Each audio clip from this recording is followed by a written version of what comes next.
So let's do an example here. We've got a sphere sitting on top of a cylinder. And let's call this object 2 and object 1. Let's say that the mass of object 1 is going to be 4.21 kilograms. The mass of object 2 is going to be 6.75 kilograms. And let's say that the object 2 is a height of 14 centimeters. This is a height of 12 centimeters.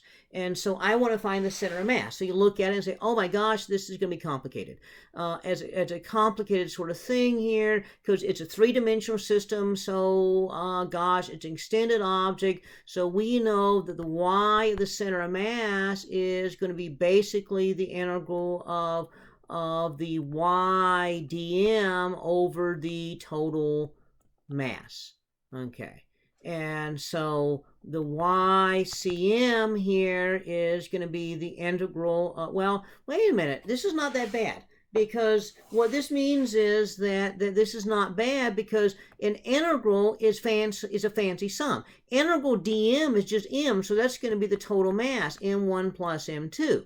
Okay, so this is going to be integral y dm for the first one plus integral y dm for the second one. Because after all, that's what center of mass means, right? Okay, well, what's integral y dm? So that's the center of mass position, right? So where's the center of mass position here? You know, m1 plus m2. So that means this is going to be m1 times the y position, the center of mass for object 1 plus the mass 2, y position, center mass of object 2. Well, where's the center of mass here for object 2?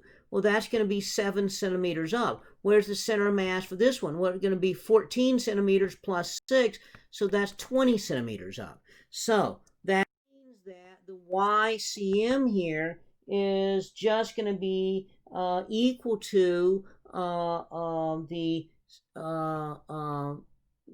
mass, so the mass 1, which would be 4.21 kilograms times 20 centimeters, plus the mass 1, mass 2, 6.75 kilograms times, we said that was 7 centimeters, okay, divided by 4.21 kilograms plus 6.75 kilograms. So the YCM is going to be 12 centimeters. Okay, now remember what I said. How do you do difficult integrals?